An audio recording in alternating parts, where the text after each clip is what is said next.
family, it's Tasha MAMABEAR Prepping. So welcome to the channel, welcome back to the channel. So today we're gonna get into it, baby. This is one of my biggest things that I prep. It's one of the biggest areas that I talk about or that I think is important, and that is water. Now, I think that water is not really thought about until we get to a point where we're literally gonna be fighting for it. We're already running into national drought, concerns of water disappearing. And I think that it's very important for us as people who prepare to be strategically in locations that will get us water where we can get water from. And so that's why I think it's so important. Okay, you have to have water or your body will shut down. I actually did a video on something else where I mentioned you die after 3 days with no water. Your body starts to shut down and you die. And I literally had somebody on TikTok say, why are you telling people this? You don't die after 3 days with no water. Like, that's the most ridiculous thing I ever heard. Baby, you're dead. Like, you're dying. Okay, like, believe what you want, but your body starts to shut down. And actually, it starts to shut down way before the 3 day if you have no water. Okay, you will be feeling the effects of that within 24 hours if you have no water. Day 2, it just snowballs out of control. So there's two beliefs really within our community, and that is preppers or people that believe, hey, why are you telling people to prep water in containers? There's no reason to prep water in containers and prep and stack water, because that's not real survival, right? Because, if you don't know how to procure water, you're not going to make it. And the downfall of that is, that runs out. Like, what are you doing? Why even stack it, right? And then there's the belief of, no, you still stack it, but you need to know where you can procure water. So I'm of the belief of both, okay? And I'm going to tell you why. One, I think that if you're somebody who just stacks water, right, and you have no idea how to get water, meaning where can you find water, how can you purify it, how can you filter it, you don't know, in thinking outside the box, where outside your home you could get it, what's the closest sources of water, and how would you be able to get it if you ran into a situation where you ran out of water, okay? And so a lot of people are like, why stack it when eventually it's going to run out? Yes, that is the downfall of that. If you're stacking water in your home, eventually, no matter how good you are at doing that, eventually that water would run out, right? If you're not having a way to replace it, basically, okay? And then I have a concern, though, with people that don't stack water. And I'm just going to throw people out there, people who live self-sufficient life, might live on a homestead, might live on some sort of off-grid or that type of lifestyle, right? Which is where I want to get to. So I'm not knocking that at all, okay? But they're of the belief that, hey, I have a well, it's on my property, and I have a creek, I'm fine. I have plenty of water and I'm good. And this is my concern, okay? Because we plan to homestead, and we obviously, water is very important for the location that we go to. I want to have 4 or 5 ways of getting water on that property, okay? I'm not playing around, right? But I would say that you still need to prep water. And I'm going to say why it's important to stack water. Let's just say, and if you think that this is so far off that it couldn't happen, I don't know what to tell you, because this world's getting crazy. So I don't put anything past anything. But imagine you get to a situation, let's say you get to a situation where you're on some property and you have a creek and you have a well, and then the power goes out. And you have not prepared a way to be able to procure that water out of the well. It's super deep, and you have not figured out a way how to get that water out of that hole when the power's off, because you have a pump that was electric, you weren't preparing, and boom, now you have a water source that you can't even tap into. And let's just say weather patterns change and that creek that you're like, yeah, I have a creek, dries up, okay? So now where are you at with your water sources, okay?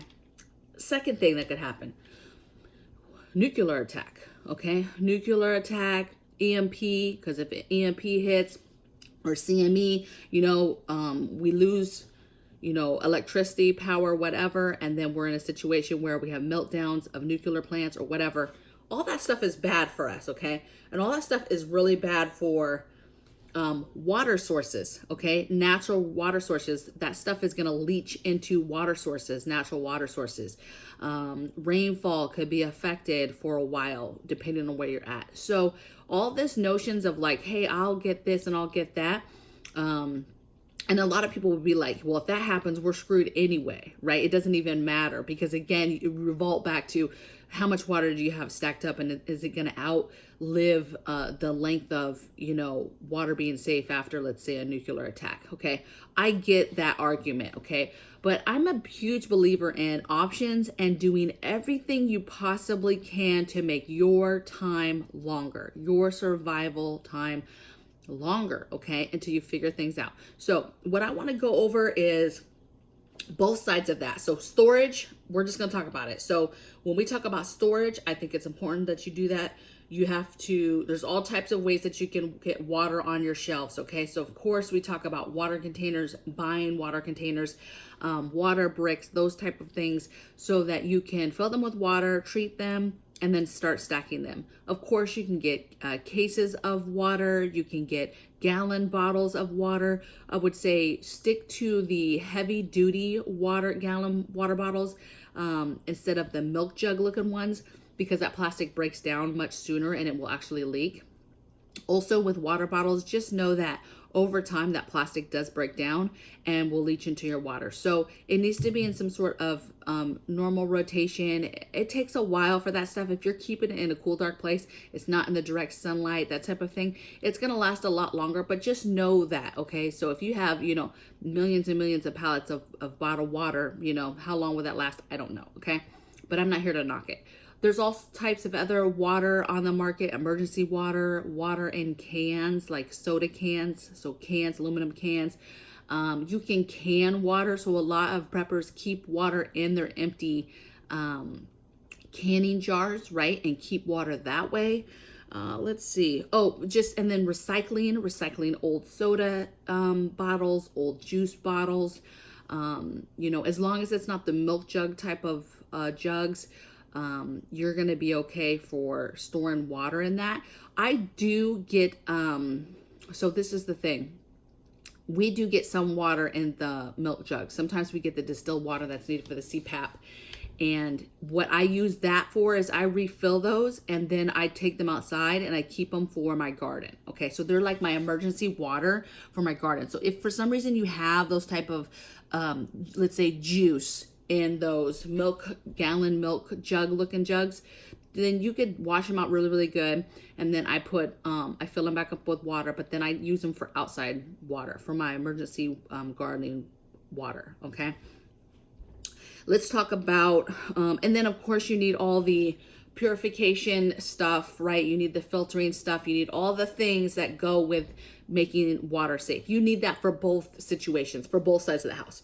Okay, so for the other side of the house, here's some sources, if you will, of where you can get water or how to procure water or be thinking about water. If you're about to buy property, you should be making sure that it has several of these options. You guys, even if you live in a suburban area, let's say you have a house, there's different things that you can do to procure water or to hold water in your backyard. Okay, so even if you have a small place, I'm going to give you some ideas. Okay, so creeks, obviously we just talked about that. Any kind of rivers, any kind of ponds. Now remember, if you've got land with a pond, you can dig out your own pond or catchments for catching water.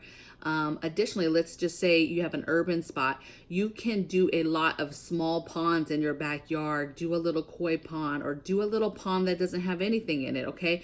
But there's a lot of stuff that you can do with a very, very small space that can hold water. So even if you're somewhere like I live now where it doesn't really rain, so if the thing is you can do like a backyard pond, something small. If it rains, it could fill it up.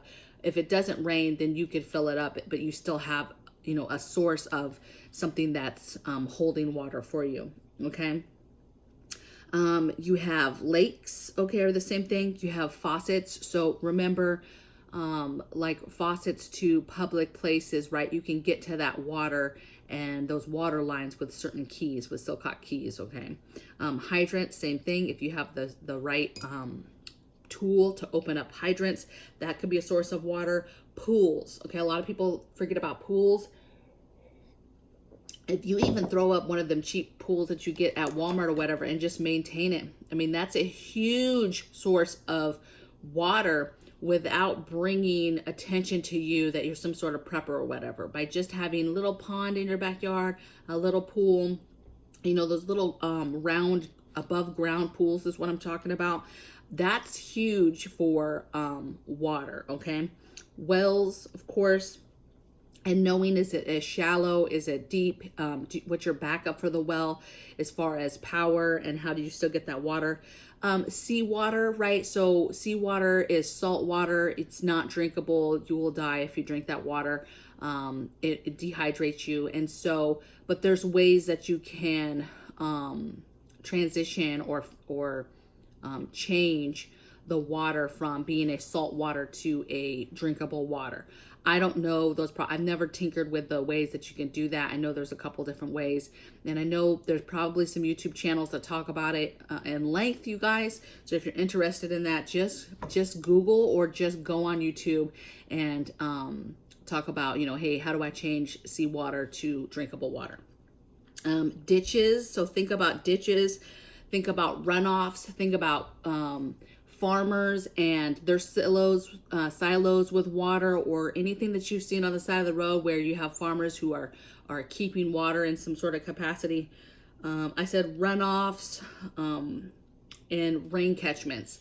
So obviously there's parts of the country don't have any kind of rain, so you know rain catchment's not going to work. But there's a lot of parts of the country that do rain, and so rain catchment is a huge thing. So, you know, unless something major happens like some nuclear attack, EMP, you know, a mountain explodes, you know, something along those lines, you're not going to have to worry about that. You shouldn't. Okay.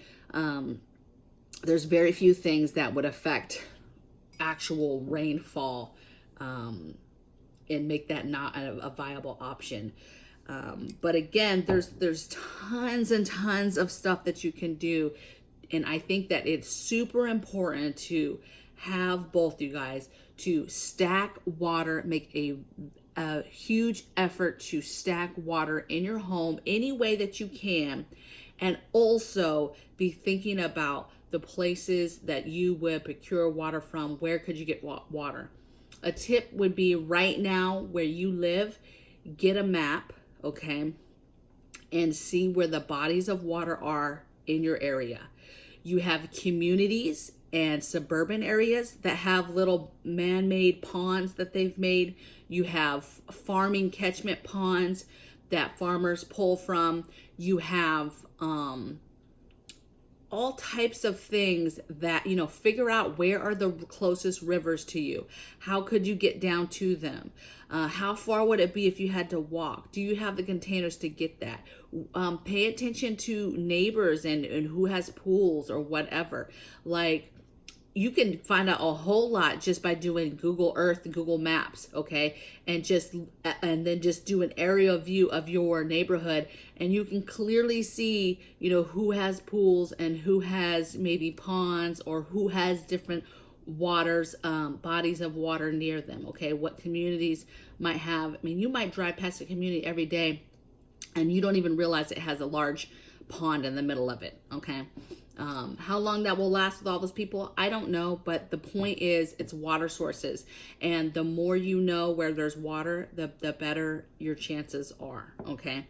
Because I think that preparing for water wars and water being an issue later, is it going to be a thing? You know, we already have a government who wants to run everything that we do and be in control of everything we do, and if you think that something like water couldn't easily be something that later, you know, needs to be rationed, if you will, because there's not enough of it, right? That's a huge thing, because you need it to live. And so you can say all day long, hey, I'm not going to do something, I'm not going to do something. But the minute that they take that water from you, That's crazy. Okay, so like anything else we prep on this channel, you've got to do what you got to do to get ready. So I'm about to get ready for the day. I would love to hear in your guys' comments below what you're thinking. What are your thoughts on water? What are your thoughts on the importance of both stacking water and knowing where to procure water? Both are equally important. And anybody that tells you only one of those is needed, to me, is a loon, okay? Or is being lazy. Because yes, true survival and grit, you've got to know where stuff is to get it, right? It's like common sense. It's just like us prepping the food. If you don't learn how to grow your food, how to procure food, raise food, you're not, you know, this food in the pantry, you guys, is only going to last so long. I don't care how good of a prepper you are. You could have years and years. Let's just say you had 20 years worth of food. That's great. What happens when year 21 hits and you have no more food? Yeah, maybe you have enough food for your lifetime, but what about your children? What about your children's children? You know, you're gonna run out of food. So if you don't learn the skills, and I think that that's what those preppers are talking about is, you know, listen, if you don't know how to procure water, you're not gonna make it, you know? But to say don't stack water or stacking water isn't important, I think that's some bullshit, okay? You've got to do both, all right? So I will see you guys on the next video. Blessings from my bear cave to yours.